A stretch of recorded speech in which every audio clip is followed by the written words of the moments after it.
Hey guys, welcome back to this year's summit, the Homeschooling Global Summit 2020. And rejoining us from last year is Dr. Peter Gray. Peter, thank you so much for spending the time and rejoining us again this year. Thank you for inviting me. And it's been a strange year, Peter, with regards to, the state of play when we last spoke with each other. When we first did this summit last year, we were reaching a very niche audience, people that had perhaps considered alternative education. And perhaps now we're reaching a much wider audience. Those people might be tuning in that had never even considered alternative education, might not have even realized they had a choice, but all of a sudden were forced into the situation where they were schooling from home and might be looking for a lot of answers and information around what they've been going through. In your view, and looking at some of your latest blog posts, you titled one "Coronavirus School Closures: An Educational Opportunity," which I agree with you completely. When we went into lockdown, I thought this is brilliant. This is going to give families a rounded look now, without the judgment and social anxiety that goes with that decision in the first place. Has it played out as you first anticipated? Yeah, well, I actually have more information now than I had when I wrote the blog posts that you're referring to, because the Let's Grow nonprofit organization that I'm on the board of, along with Lenore Skenazy, has conducted a very large-scale survey of how families with children are coping with this period of school closures. And it's, of course, not just school closures, but closures of all sorts of activities after school. So suddenly, children, if we look at it from the viewpoint of children have gone from the situation that certainly has been true in the United States, but I understand in much of Europe too, where their time is pretty much constantly scheduled. They're getting up early to go to school. There's the trip to school. There's maybe some kind of after school program. There's the trip home from school. There's some kind of activity that they're carted to. There's homework at night if even little children are being given homework at night, and then they get up the next day and they go off again. And then on weekends they may have adult directed sports and so on and so forth. I've been long writing about the harm of this kind of life for children, that children are designed to play in their own ways, to explore in their own ways, to get away from adults. And that's where the real learning occurs, is when children have to kind of be the adults themselves, because there's no adults telling them what to do. They have to figure out what to do themselves. So I've long been decrying this situation that has been considered to be normal. When people talk about getting back to normal, they're talking about getting back to that, right? That's not normal. That's not normal childhood from the viewpoint of, from my viewpoint, not from the viewpoint of history. That was never normal childhood in the past, ever. We did have awful situations where some children were slaves, or some children were sweatshop workers and so on and so forth, where children were not free. But other than that, children have never in the history of humanity been less free than our children have been over the past 2 or 3 decades. So that's I'm presenting as background to what my comments about what's happening now. So we did this survey, and it was pretty scientifically done. We hired a marketing research firm that has a long list of people willing to fill out surveys. And it includes people across the country. It includes people of the higher, so all across the whole socioeconomic spectrum, across race, and so on and so forth. And so we asked them to identify families that have children, at least one child between the age of 8 and 13. That was our target range. And we developed a survey for them. We asked some questions to the children and some questions to the parents. We asked that the children be allowed to fill out their questions without the parent there, because we wanted the child's independent responses to these questions. And so there were 800 people who responded, 800 families, and they were pretty well balanced certainly across geography. It's a little hard to know on other measures. Have to confess that 78% identified themselves as white. So predominantly white Americans, but when we looked across those who identified themselves as African American or Latino, we didn't see any notable differences, although I haven't analyzed that in detail. So, so let me tell you some of the questions we asked and what the responses were. I think a lot of people are going to be surprised. Maybe your audience won't be surprised, but a lot of people are surprised. I presented a little bit of this on NPR, National Public Radio in the United States yesterday, and I think some of the people there were surprised. In fact, the host was so surprised that he could hardly carry on with the conversation because it disrupted his chain of thought. He wanted to talk about all the crises that are going on. You know, and I'm talking about, well, the crisis was before. So anyway, at any rate, so one of the questions to the children was, are you more calm or less calm now than you were before this lockdown occurred? And twice as many said more calm as who said less calm. We asked the parents a similar question. Are your children more stressed or less stressed now? I mean, presumably this is supposed to be a time of great stress, right? And of course it is for many people. It is for many people. But for the children in this survey, even by the parents' responses as well as the children's, about twice as many parents, close to twice as many parents said that their children are less stressed now than they were before. You know, keep in mind the background. Children have been very stressed in America, very stressed. We have record levels of anxiety, of depression, record levels of suicide among school-age children. So we're starting with a very high level of stress. And isn't it interesting? We close all this stuff down and stress goes down. Didn't surprise me because there's already a lot of data showing that stress goes down in the summer when children are off from school. The rate of suicide is cut in half during the summer. The rate of suicide among school-age children is cut in America is cut in half during the summer compared to when school is in session. School is harmful to children. There's no question about it. Well, there was a study done a few years ago in the United States by the American Psychological Association of stress in America, and they found that the most stressed out people in America are teenagers in school. And 83% of the teenagers in that survey identified school as if not the most important source of their stress. Nothing else came even close. So to me, given that background, that's not surprising that you close school and you close all these other things that have kept children so busy, they would feel less stressed, right? But it surprises a lot of people because this information that I've just described doesn't get out. It doesn't get published in the papers. It's published in scientific journals. I had to dig it out, but it doesn't get advertised. You know, somebody finds some little tiny bit of barely significant information suggesting that maybe being on social media causes anxiety, and boy, that gets headlines. You know? Or that video games are causing some kind of problems for kids. That gets headlines, even though the scientific evidence for that is truly lacking. Here we've got clear scientific evidence about the stressfulness and harm of school, and the newspapers don't publish it, and it doesn't get out. We're just not hearing about it. So that's the background from which this comes. So let me tell you some of the other interesting things. So one of the questions was, some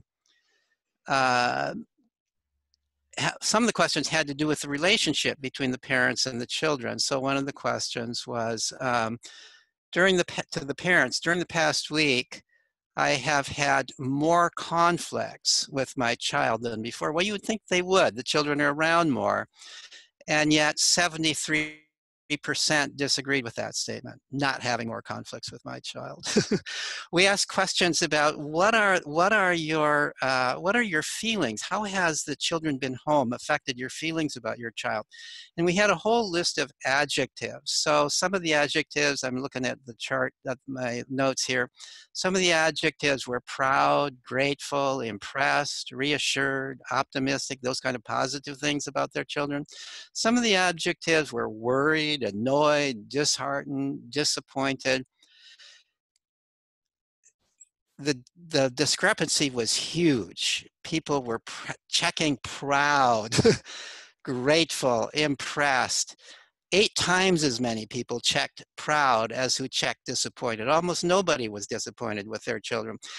Interesting thing. So parents, in some cases, for the first time, I mean, this is going to be a surprising statement, are getting to know their kids because their kids are home. They're not just carting their kids around from one place to another. They're not just nagging their kids to get up to school and go off to school. They're letting their kids sleep in the morning. They're not having to fight with them, less conflict because they don't have to fight with them to shut them up. They don't have to fight with them to do their homework. Some of them are fighting a little bit with them to do their homework online. But an interesting thing, another thing we asked is if your kids are doing the school curriculum online, which many school districts in this country have been insisting on, how long does it take them on average? It turned out that the average is 3 hours a day. Well, that may sound like a lot, but that's a lot less than the school day, right? When you count getting to school and getting back, which in many cases is an hour each way, when you count, even though it's a short distance, but because they're not allowed to walk to school or ride their bike to school because everybody thinks it's unsafe, they have to take the darn bus to school, which has to take this circuitous route and picks people up and so on. So they're wasting 2 hours a day on the school bus. When you add to that, homework at night, even little kids are being given homework. They suddenly now 3 hours versus maybe 8, 10, 12 hours, depending, they've got a lot of free time. And what's interesting is that free time, not only do they have free time because of that, but free time because all those after school activities that they were put in was shut off. So a wonderful thing is happening, and a lot of parents reported on this. Their kids say they're bored. Wow, that's great. That's the best thing that can happen. I'm bored. And the best way for parents to respond to that, and they are responding to that because they don't have too much other choice, is sort of, well, what are you going to do about it? And so the kids are figuring out what to do about it. And so we asked questions about what are they doing? What are your kids doing? We asked that of the kids. We asked that of the parents. And we're finding that they're doing all kinds of very interesting things. They're reading books that they want to read as opposed to books that they're being required to read. Boy, you learn a lot more when you're reading what you want to read than what you're being forced to read so you can pass the test, don't you? They're picking up one kid's reported that he had a guitar. He's had a guitar for a couple of years. He's never had time to learn how to play it. Well, he's been watching YouTubes on how to play a guitar. He's learning how to play a guitar and having a great time. We heard from a lot of families where kids have learned to ride a bicycle for the first time. Tragically, we've been raising a generation of kids who haven't been learning how to ride bicycles. They haven't had time to do it. The parents are afraid if they go out on bicycles, it's going to be dangerous. Maybe because traffic has been less because of the shutdowns. Maybe that encourages them, but also just the fact, well, what else are my kids going to do? Let me let them ride a bicycle. I'm a bicyclist myself, and I've seen this. I go out riding every morning. Weekdays at weekends as well as weekdays, and I essentially in the past never saw kids out on bicycles over the past few years. Now I see them out, and I have on several occasions seen parents out teaching their kids how to ride bicycles. Some of them are little kids, but some of them are not little kids. Some of them are kids, who are 10, 11, 12 years old learning how to ride a bicycle for the first time. So we have heard from parents who say, who knew that my kid wanted to cook dinner? and can actually do it. Who knew that my kid can actually do laundry and fold laundry? You know, we've been in a world where we think that kids are only work for us rather than helpmates. And that our job as parents is to cart them around and cater to them and amuse them and make sure they do their homework and get them into all these classes and so on and out.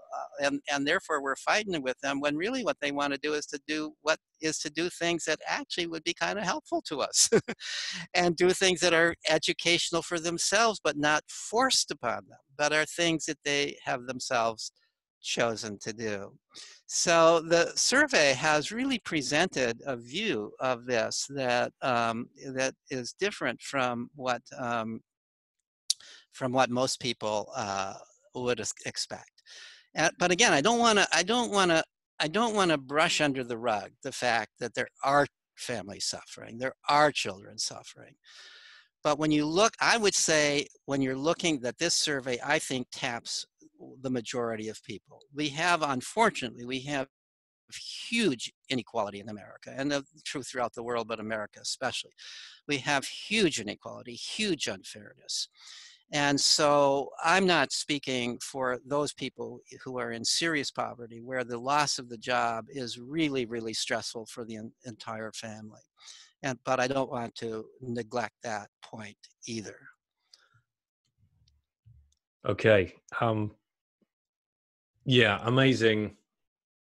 And yeah, I'm sure many people listening to this have experienced, some of those scenarios. I know we have for sure.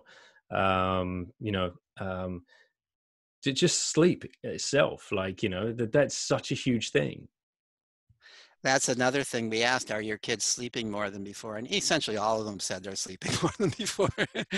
You know, kids need more sleep than they've been getting. Kids have been sleep deprived. All this having to get up so early for school, that's not natural, especially for teenagers. You know, that's just, they're not on that kind of a natural biological clock, you know, and then, prior to this, I was hearing from teenagers all the time who said, you know, my life is something like this. I get up at 6 o'clock in the morning so I can have breakfast and quickly finish up that homework that I didn't finish up before, get on the school bus, get to school by 8:30 or whatever the time is, or 8 o'clock by the time school starts. I spend the school day there. Then there's this after school activity, sports or whatever the heck it is. You know, then I get home and I have time just to gulp down dinner. Then I have this after school activity. You know, then I come back and do my homework and it's 11 o'clock at night or 12 o'clock at night. I go to bed and then I'm up again at 6 o'clock the next morning. This is a very unhealthy life. But we are so into this achievement mode that we think, and the many of the so-called best students in school buy into it, that they've got to do all this stuff or somehow they're going to be failures in life. It's tragic that this is what we've imposed upon our young people. Yeah, I don't know how we've fallen for the narrative. I really don't. It's just we've had the wool pulled over our eyes for many decades. And what you were saying earlier about like the research that you found out, and that being not reported in like mainstream media, what we do see in mainstream media is like this kind of alarmist. Kids are going to slip behind. Kids are going to fall behind. Like the lost generation, or all of this like ridiculous stuff. So it's just a shame that we don't get to see like the truth that you get to see. Yeah, one of the things that I've been trying to do when I hear from parents who are worried that their kids are going to fall behind is, I have studied, much of my research has focused on kids who are not going to school at all, right? Not going to school in the sense that we think of it as school. They're not even doing homeschool as we think of it as school. They're doing unschool, or they're in a school like a Sudbury school or an Agile Learning Center, but they're not doing any courses. They're not doing any tests. They're just not doing what it looks like in school. They're following their own interests, they're playing, they're exploring, they're getting involved in activities that interest them, but they're just not doing anything like school. One of the things that I have observed, and many others have observed, there's actually been documentation of it in some research, not mine, is that some of these kids go to school at some point just because they want to try it out, you know. So here's a kid who's done no school. Maybe he's 11 years old or 12 years old or 13, decides I want to go to school. I might be missing something. My friends are going to school. I want to see what it's like. I just also, some of them are worried. They feel like they may really be behind. They want to check it out. So they go to school at whatever grade level they would be in. Now notice, they've done none of it before and they fit right in. They're not behind. Not behind. You know, I've known a few cases where somebody, because sometimes when you're not in school, you learn to read later than you normally would, not because you couldn't learn to read earlier, because you had no interest in it, you had no need to do it. I know of some kids who went to school at, like, maybe they were old enough that they would be going into third grade. And so somebody told them, well, if you're going to third grade, you've got to know how to read. So they learned how to read, and then they went to third grade. No problem learning how to read. When you want to learn to read, even if it's only so I can go to third grade and I've made the personal decision to go to third grade, you can learn how to read very, very quickly. It's not hard to learn how to read, right? So this idea that you miss a few months of school, you're going to fall hopelessly behind, is simply a myth. And we enormously overestimate what children learn in school. In most of what they supposedly learn, they forget immediately after the test, right? I mean, they're learning it for the test, and that's it. they're not consolidating it in any deep and understanding way because they're not interested in it. The only way you consolidate something in a deep and understanding way is if you're interested in it, and that happens when it's self-directed education. That doesn't happen when it's forced on you. So you memorize what you need to do, but you don't necessarily understand it. You're not interested in the intellectual context of it, and therefore you forget it. The brain is designed to hold on to what is meaningful to you, not to hold on to superficial bits and pieces of information and procedures. And so you forget them. There's interesting work regarding this business of people feeling that their kids will fall behind. I don't know if you have this and if this is true in other countries, but here in America, there's always been concern about the so-called summer slide, which is the phenomenon supposedly that over the course of the summer vacation, which gets shorter and shorter all the time, by the way, over the course of summer vacation, children forget what they learned during school.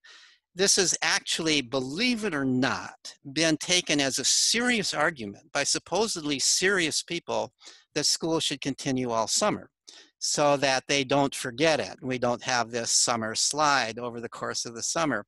I've pointed out, well, if you're going to forget it over the course of the summer, you're going to forget it as soon as you graduate from school anyway. So maybe we should force people to stay in school all their lives. Right? I mean, that's the logical conclusion of it. So at any rate, because of the summer slide, one of the things that I like to do is, certain ideas get into the public sphere, and those ideas get promoted and discussed and presented as if these are scientifically established ideas and everybody knows that this is true. And I began to ask the question, how do we know it's true? First of all, it isn't surprising to me that there's a summer slide, but what's the actual evidence for it? And it turns out, so I looked up what's the evidence are. There actually has been some research on the summer slide. I couldn't find any very recent research. Most of the research was some time ago. And what the research actually shows, most of the research looks at, not surprisingly, looks at reading and arithmetic, or math, as people call it these days, that as the concern. So because everybody's so concerned about reading and math, everybody thinks those are such important skills. So there have been studies in which you test the kids in reading and math at the end of one academic year, and then you test them again at the beginning of the next academic year. What is found in the studies that I've found is there's no slide in reading overall. There's no slide in reading. In fact, reading gains over the summer. Not too surprising to me, because a lot of a lot of kids read in the summer more than they do during the rest of the school year, and they're reading what interests them, and they're developing a bigger vocabulary because of it, and they're becoming better readers because of it. Even if they're reading comic books, I think they're learning more about reading than if they're reading stuff they're being forced to read in school. So I don't think that's a surprise. There is also a decline, but there is a decline in arithmetic. So, but the typical way of measuring arithmetic, or what people call math, is can you do the calculations as they are set up in school tests? So can you do long division without a calculator, right? Can you add a column of numbers? Do you remember how to do that? Can you multiply numbers that are more than 2 digits long? These kinds of things that you are taught in school, and you're taught a rote method for doing it. You're taught an algorithm for doing it. 95% of kids and 90% of the teachers don't understand why that algorithm works. But they know it works, and you learn the procedure for doing it, and you carry out that procedure, and it's just pure memory, right? So from that point of view, no surprise that there's a decline. It turns out, though, if you test them 2 weeks into the next school year, they've got it all back again. No big loss, right? More interesting to me is I found at least 2 studies that tested mathematics in 2 ways. One test was ability to do the calculations, as I've described. The other test was a test of what I would call mathematical reasoning. Can you figure out when you would do division? Do you know what division is for? What does it mean to multiply two numbers together? Can you do story problems that require practical applications of these procedures? In both of the studies that looked at that increased over the summer at a rate faster than it increased during the school year. And again, no surprise to me, because what are kids doing at home? At least some of them, some of the time, they're doing real stuff with real numbers. Maybe they're painting their room. You know, you got to figure out how much paint to buy. That requires calculating the square feet of or square meters, depending on where you are, of the room you're painting, and then figuring out what the can of paint says, how many square meters it'll cover, and doing some calculations. And you're building a tree house, and you got to measure boards and do that kind of, or you're cooking, and the recipe isn't enough. We need 3 times that amount. You're learning what the meaning of 3 times is, you know, or even you're playing video games, and more and more video games require some math just to do it, or you're playing games that require adding up the scores, or you get interested in your batting average, and now long division has some meaning, right? So you're doing things with numbers. So the point is, we live in a literate and numerate world. When we allow children to live in that world, they learn to read, they learn vocabulary, and they learn numbers and how to manipulate numbers in the way that's actually really important to manipulate numbers to live in our numerate world.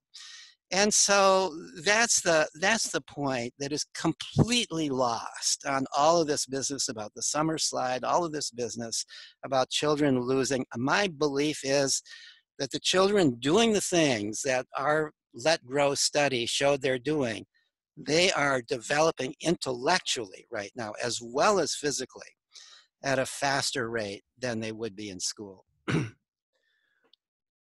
It's so true. And yeah, you're firing me up, Peter. This is awesome. You're bringing the passion today, and I love it. But I'd be doing the viewers a disservice if I didn't take you all the way back to like where we started off at the beginning. And you talked about how the day was structured for certain kids, and how then we take them from school and we take them to after school activities, or at the weekend we've got some kind of sporting activity or extracurricular, which you deeply affected me with last year on our interview. And I don't know whether you remember, I followed up with you with a message about my son's football team, and you're nodding your head. That's great. But I want to share with the viewers, your work around this, because it's important.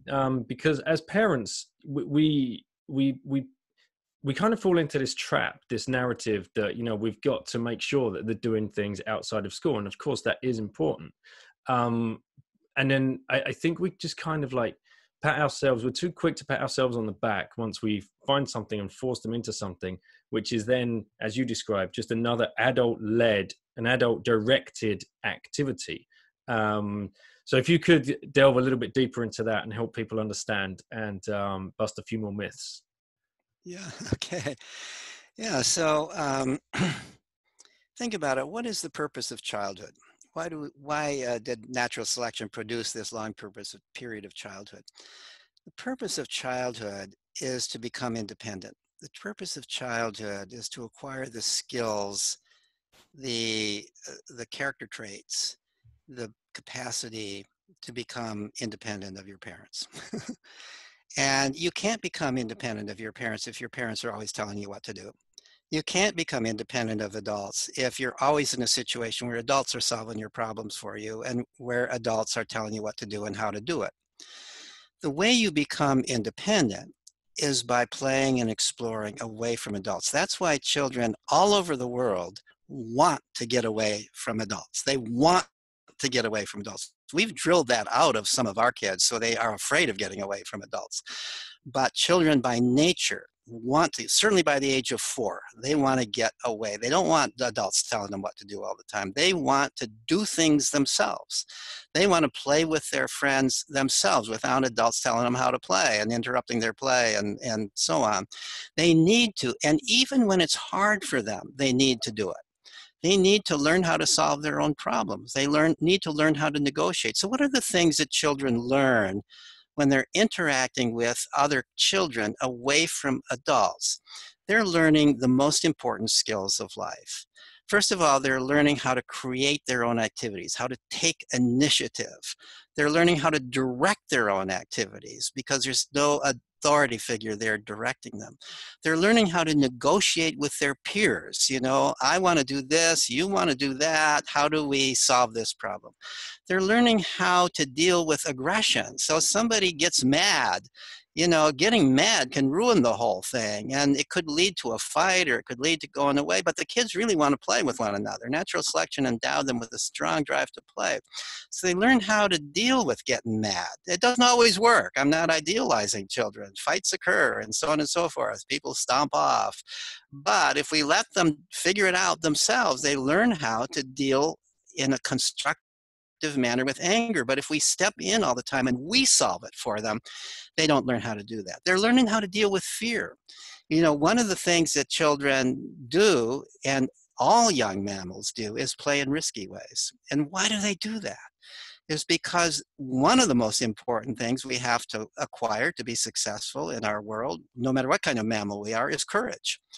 We have to learn how to deal with fear. So, when that little kid, that little girl, let's say, is climbing a tree higher than her mom would allow her, if her mom were there, that little girl is doing something very important. She's learning that she can deal with feeling a certain amount of fear. She knows she's pretty safe in that tree. She knows what she can do. She's climbing as high as she feels she comfortably can. She's feeling some fear. It's a kind of feeling of thrill, a pleasure, but a fear at the same time. And why is that a positive thing? It's because that little girl, when she comes down, feels, I did that. I felt that fear and I lived to tell the tale, right? And that little girl, when she's faced with a real emergency later on in life that could be life-threatening to her or to her own children, isn't going to panic from fear because she has already trained herself to deal with fear. The problem is we have forgotten that children are the products of millions of years of natural selection, in which nature has endowed them with an understanding, an intrinsic, not a cognitive understanding, an innate understanding of what they have to do in order to develop the skills that they really need in life. And that is what comes out when we allow them to play and explore and we do not interfere. So this used to be normal childhood. Even when I was a child, it was normal childhood in America. We had school, but we had far more time outdoor to play with other children. We didn't have homework after school, certainly not in elementary school. We had shorter school days. We had longer summers. We didn't have all these adult-directed after-school activities. So we actually spent more time playing with other kids on our own, like hunter-gatherers, than we spent in school. Children aren't allowed that today, and they're being deprived of the most important part of their education, and we're seeing the consequences of that. We're seeing the consequences in increased rates of anxiety and depression and the loss of resilience. We're seeing the consequences in a certain kind of emotional fragility that is being documented among college students all the time. Mental health centers are overrun these days on college campuses because children have not learned how to deal with the bumps in the road of life. A tiff with your roommate becomes major bullying in the person's mind, you know, and then they go running to a counselor about it. So this is the world we've created, and we've created by overprotecting our children. We've created it by putting them in school way too many hours. We've created it by thinking that we've got to constantly amuse them because they're incapable of amusing themselves.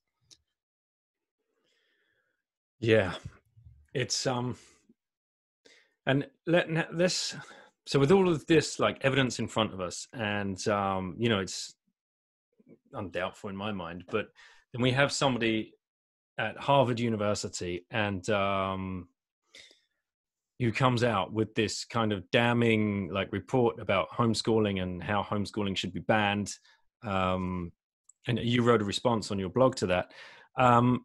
I'd like to ask you a little bit about that. Like, you know, where do you think that is coming from on her part? Because I just, you know, when you read it, you can't really, you know, it's shocking, I think. And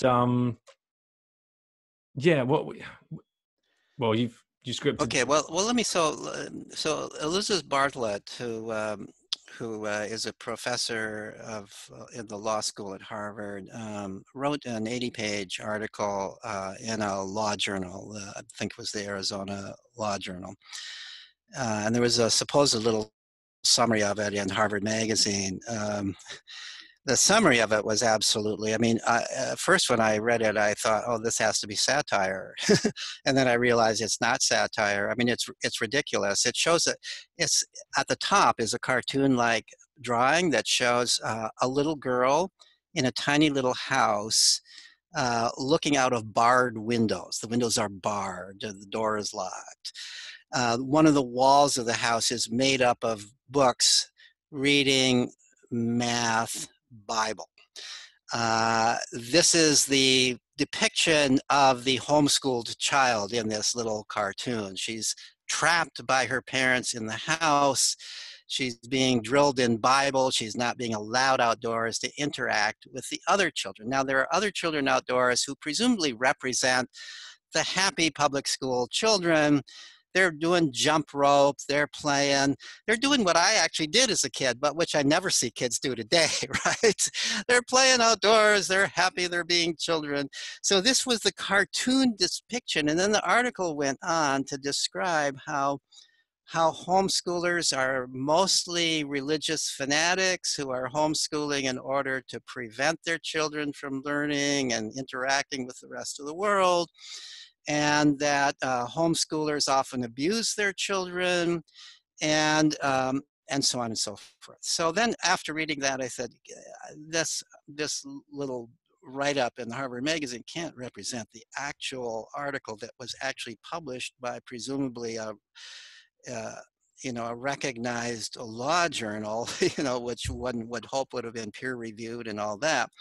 So I read the whole 80-page long article, and it did kind of represent what was in that article. So the article presented it. She actually said on several occasions, she talks a little bit the way Donald Trump talks. She doesn't actually come out and say something like 90% of homeschoolers are religious conservatives homeschooling for that purpose. She says some people say that 90% are, you know, but the implication is that 90%. The fact of the matter is we know very well that that's not true. We have government data, survey data, that shows that it's a declining percentage. And secondly, the implication is, suppose even you did find that 90% of homeschoolers identify themselves as Christians. Does that necessarily mean that they're narrow-minded, that they are preventing their children from learning anything, that they're only interested in Bible study, or that they believe that daughters don't need to learn anything because they're only meant to bear children and be wives and do domestic work, and so on and so forth? All these things are implied in her article, right? That is appealing sort of to the liberal mind that believes that, you know, that parents who are in a certain direction don't possess the liberal ideas that we want our children to be inculcated in. All right, so let me start with where I agree with her. And I think it's always, when you disagree with somebody, it's always good to start by seeing, what is it, where do we have grounds of agreement?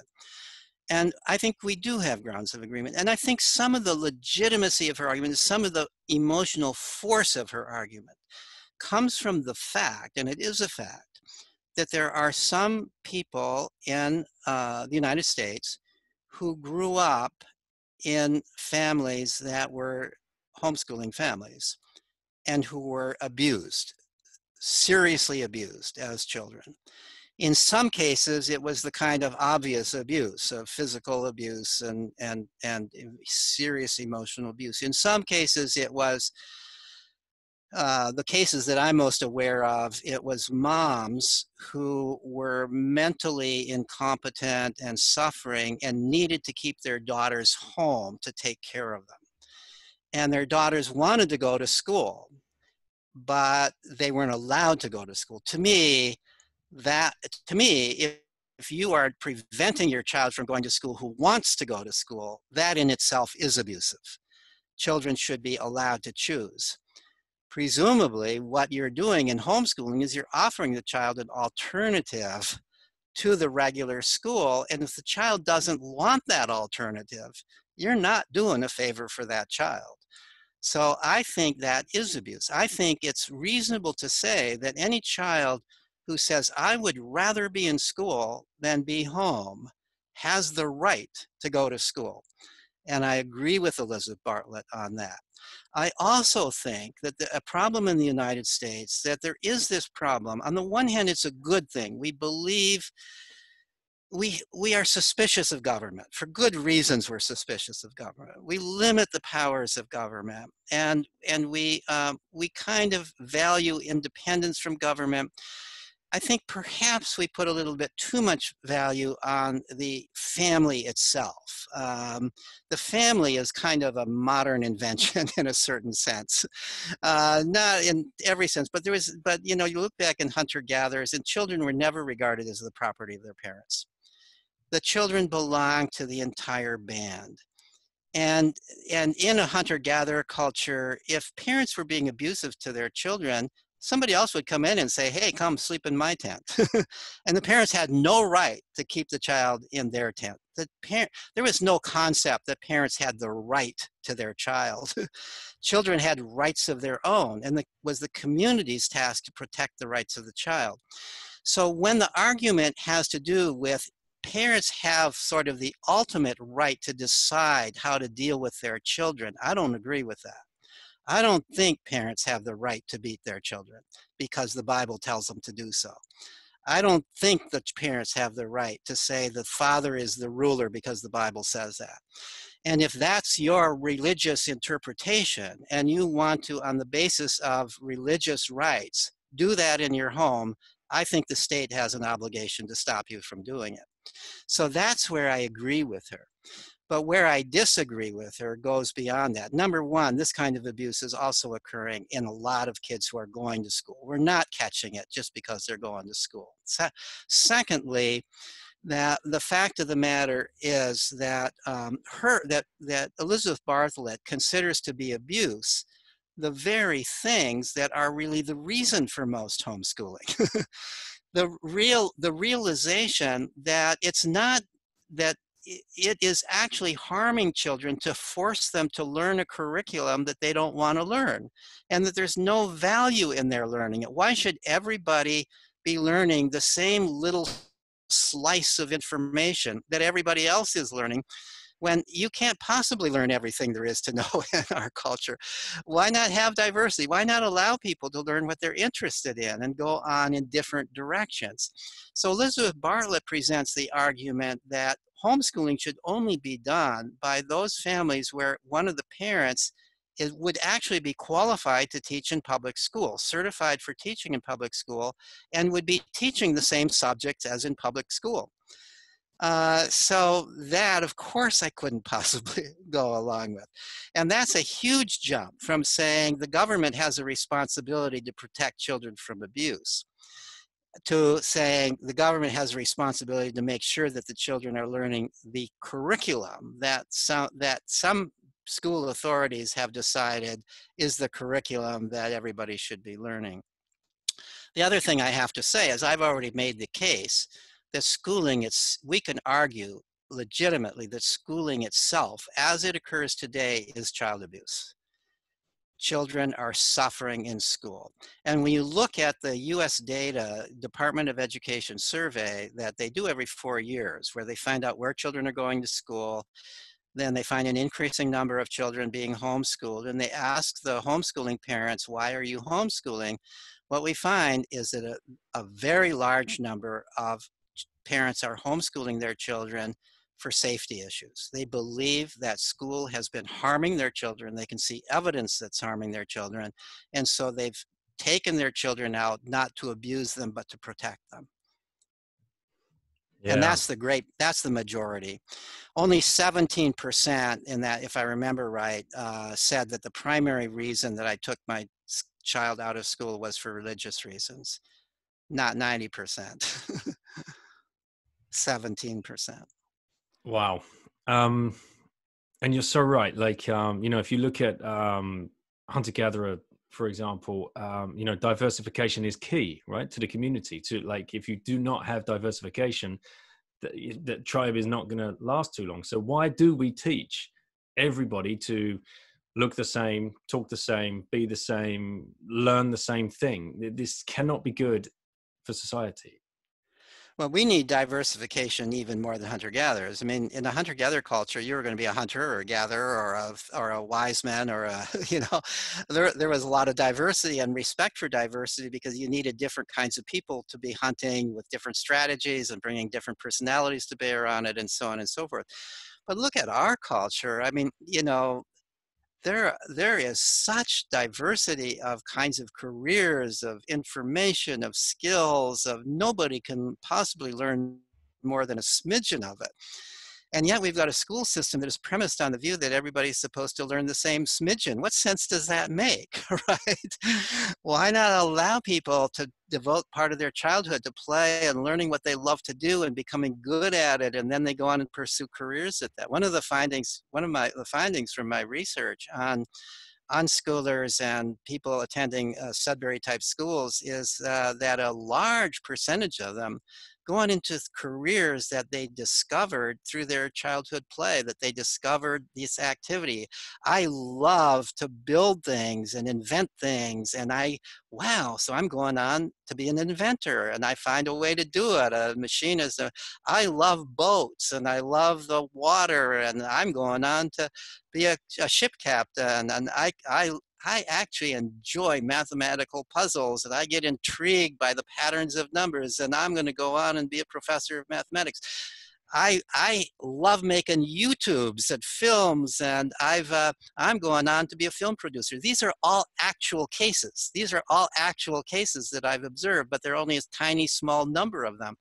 They're going on into careers you never would have heard of if all you were doing was school, right? That's great for the economy. That's great for our world. So why would we want to prevent that by not allowing people the time to discover what they love to do, and believing that somehow by teaching everybody, forcing everybody through algebra, that almost nobody ever uses in their life, or beyond algebra, trigonometry, for God's sake. Who even knows what trigonometry is? You know, I I remember I learned a lesson. This is a digression. I learned a little lesson. I was all into being a good student, and I went on to a kind of a fancy college, and I took a calculus course. And coming home the first semester after college, I said to my mom, so I got an A in calculus. And my mom was always good at knowing how to deflate undue pride. And she said, so what's calculus for? And I was stumped. I hadn't the slightest idea what it was for. What would you ever do with calculus? Now, I'm sure there were people in that calculus class who knew what it was for, and they were taking calculus for a good reason. But I was just taking it to get an A on the course, and I was learning all the procedures, as most people do in school, and I could do it all. I hadn't the slightest idea what good it actually was, you know? So, you know, isn't it more important to have an educational system where you arrive at things you really and truly want to do in life, and then you figure out, well, what is it that I need to know in order to do it? And if it involves calculus, I'll learn calculus. Yeah, another little story. You know, I think these stories are kind of helpful. That I happen to have as acquaintance, even kind of a friend, somebody who's a fairly famous biologist, and he's famous as a mathematical biologist. Who develops mathematical models of evolutionary theory and of evolutionary ideas. And at least part of his work, he's famous for that. So he confided to me that he went into biology because he believed he loved science, but he hated math. He was terrible at math. He said he barely passed his math classes. And yet somehow he got into college and studied biology and went on to graduate school, became a biologist, and developed a theory about evolution that shows how altruism can evolve by natural selection. And then somebody challenged his theory with a mathematical model, supposedly showing that this couldn't happen. His theory couldn't possibly mathematically prove that it couldn't happen. And so this guy's response was, oh, damn, what am I going to do? I guess I'm going to have to learn math in order to figure out his argument. So he studied math, and he said, oh, look, I can learn this. By his account, I'm sure this is a bit of an exaggeration. He started off with mathematics for dummies, and then he went on and he learned the math, and he developed his own mathematical model, which showed that it could happen. Now, I don't know whose mathematical model is correct, but the point that I'm making is there's really two times to learn something. One is when you're just so curious about it that you can't stop yourself from learning. You're learning it in play. These are the kinds of people who I would call the pure mathematicians when we're talking about math. They're playing with math. They love math.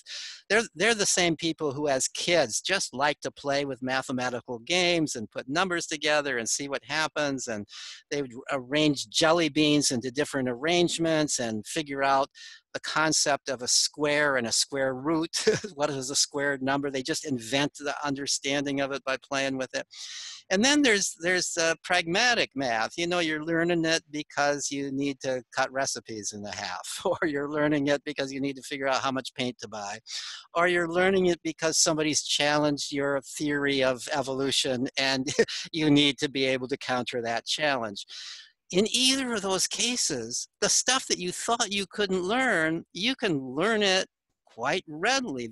The time to learn something is when you either want to know it for whatever reasons because it would be fun to know it, or you need to know it to do the things that you want to do. Yeah. And I want to ask you then, probably a final question, as I know we're getting close to the time, but the psychology side, the psychological aspect, if parents are watching this and they're like, yes, yeah. I understand this now completely. And I want to take my kids out of school. I don't want to send them back to that, what you just described. I think it's very important that, parents have to, first of all, work on their own selves psychologically to de-school themselves first. I think it's a very important step that many of us in the space have fallen into. And if I could stop anyone from falling into that trap, I would love for them to avoid that pitfall. Could you help describe the psychological effect, de-schooling as an adult? Yeah, I think that's a really good question. And I think even people who've made the commitment, even people who intellectually understand the value of self-directed education for their children, the value of stepping back, it's very hard to do so. You know, we come from several generations now. You know, we went to school. Our parents went to school. For most of us, our grandparents went to school. We think that school is absolutely essential. School is how children develop. So it takes courage to take your child out of school, secondly. And then if you take your child out of school, it takes even more courage to say, I'm going to trust my child. I'm not going to control my child, because we don't live in a trusting culture. We live in a much less trusting culture now than we had decades ago. So you're going to get, you know, not the child's grandparents are going to point their fingers at you. They're going to say, "What are you doing to my grandchildren?" You know, this is the biggest stumbling block, a huge stumbling block for those people who say intellectually understand it. I can see this works for my child, but boy, I can't do it because they're going to lose their grandparents, or they're going to lose, or, you know, or we're going to, you know, the neighbors are going to be pointing their fingers at us. You know, my son calls this defensive parenting. We're more concerned, and I'm sympathetic with this, with how other people are going to look at us than with the consequences for our kids. But it's not just that, it's also our own minds. Even if you've intellectually made the decision, at some level, you're going to constantly question that decision. You're going to constantly, at some level, not even realize that even though you think you are trusting your child, you're not. That even though you think you're moving, you're gonna fall prey to some of the myths that are occurring in the larger culture. You know, so I mean, let me just give you an example of a subtle aspect of how this could occur. I was interviewed the other day by people who are all for the idea that children need more independence, right? That children need more independence. So this is going to be an interview about children's independence. And the very first question was, which was kind of the theme of the day, was how do we encourage our children to be independent, right? So even independence is being talked about as something that depends upon the adult's encouragement, that somehow we have to teach our children to be independent, that somehow we have to encourage our children to be independent. So my, of course, immediate response was, we don't have to teach our children to be independent. We don't have to encourage. We just have to let them be. They want to be independent. We have to, instead of this being about what more we should do to foster independence, it has to be about what are we doing right now that's inhibiting independence, and how do we stop doing it? How do we stop interfering in children's lives? How do we stop feeling like we've got to continuously be spying on our children, even our teenage children, that we can't trust them, that we have to know where they are all the time, that they have to report to us all the time, that we have to follow the trace of where they're going on the internet. You know, how would you feel if your spouse was doing that to you, right? How would you feel? And then step into how does your teenage child feel about doing that to you? You feel belittled. You feel untrusted. You feel, you know, and when you feel untrusted, that can lead to untrustworthiness. That can lead, well, what the hell? You know, I'm going to push the boundaries in every way I can, including ways that turn out to be self-destructive. My observation is that when you start trusting children from the beginning, to the degree that is possible to trust them from the beginning. You can't trust a 2-year-old by leaving the child alone on a busy street, right? You're not, I mean, you've got to use common sense. But by age 4, children can understand traffic directions. We used to know that. I remember at age 4, my grandmother, we lived actually in Minneapolis at that time on a busy street, my grandmother teaching me how to cross busy streets so I could go across the street and, believe it or not, buy cigarettes for her. So this was a while ago, folks. And I was 4 years old. Think how far we've come. Today, you know, in that time, You recognized there were dangers out there, and you taught your children how to deal with dangers. You trusted that they could remember that, and they can. This is how the world has always been until recent times. Now we don't even trust 10-year-olds, 12-year-olds. There are some cases, there was a poll done in the UK that asked the question, at what age should children be allowed to go out on their own in public areas without an adult? The average response was 14. When I was a kid, it would have been 4 or 5.